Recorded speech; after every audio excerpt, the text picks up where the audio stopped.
Just for a moment, imagine what it means to be uncomfortable. What type of images come to mind? Now imagine what it means to be comfortable. What are you seeing now? Exceptions aside, most of us tend to identify discomfort as something internal. We are more likely to see images of uncomfortable people. When we are asked to picture comfort, we might see a huge, soft, warm bed or a place close to a warm fire.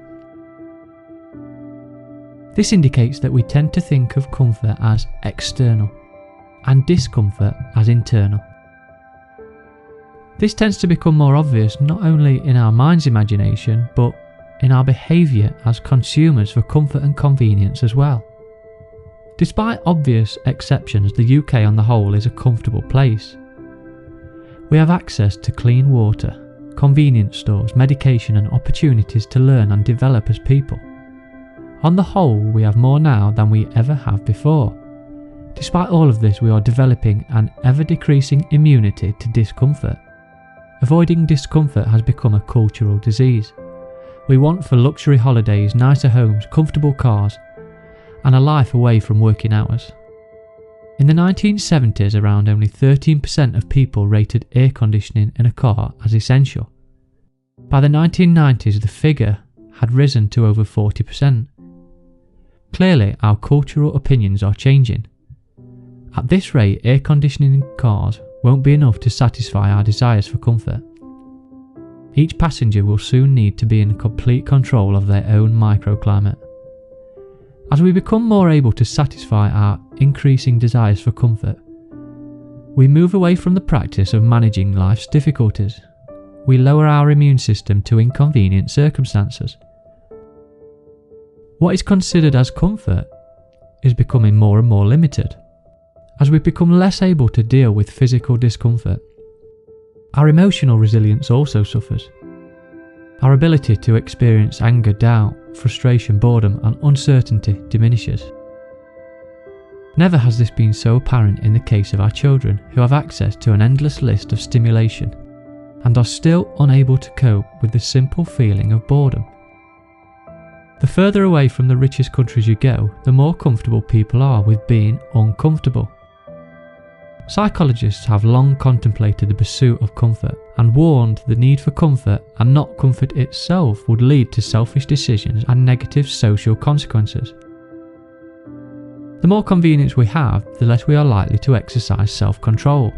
The more comfortable we are, the faster paced our lives become, which is even evident in the speed at which we walk. This fast-paced life leads to lower achievement, lower patience, and weakens our ability to cope with anxiety. We become more likely to be worried about anxiety and view it as undesirable, and attempt to escape through distractions such as TV, food, and alcohol. This only proves that we as humans are not very good at predicting what makes us happy. Why isn't our comfort directly proportional to our positive feelings? Well, one of the reasons is that we tend to be in a different state when we make a decision to when we are actually experience the consequences of that decision. We tend to overestimate the positive emotions we will experience during future events. We confuse what we want for what we like. We want to work from home to give us the freedom and lifestyle we desire. But will we like working from home? Will we like the pressure of having to produce our own income? Will we like the hard work? Will we like being completely alone? We all want a nicer home. We compare the one we want to our own, which is not so nice. But when we buy the house, we don't like it as much as we thought we would, because it simply just becomes our house, and the comparison to our previous home disappears. All of the houses around us are now just as good as the one we own, and we don't like it as much as we wanted it. Physical discomfort is dealt with in the same way as psychological discomfort. If someone hurts our feelings, we avoid them.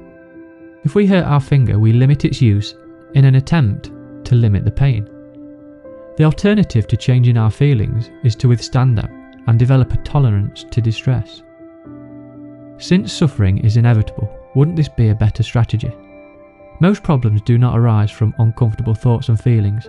Rather, our unwillingness to approach and accept them. Top sports people approach anxiety in a totally different manner compared to their underperforming counterparts. Our unwillingness to experience negative emotions leads to secondary emotions. We feel guilty for feeling guilty. We are mad at ourselves for feeling angry. We are scared of feeling anxious. Emotions are learned. Why not learn to tolerate anxiety and become more whole? To suppress the negative is to suppress the positive as well. Make room for the negativity, and at the same time make more room for the positive as well.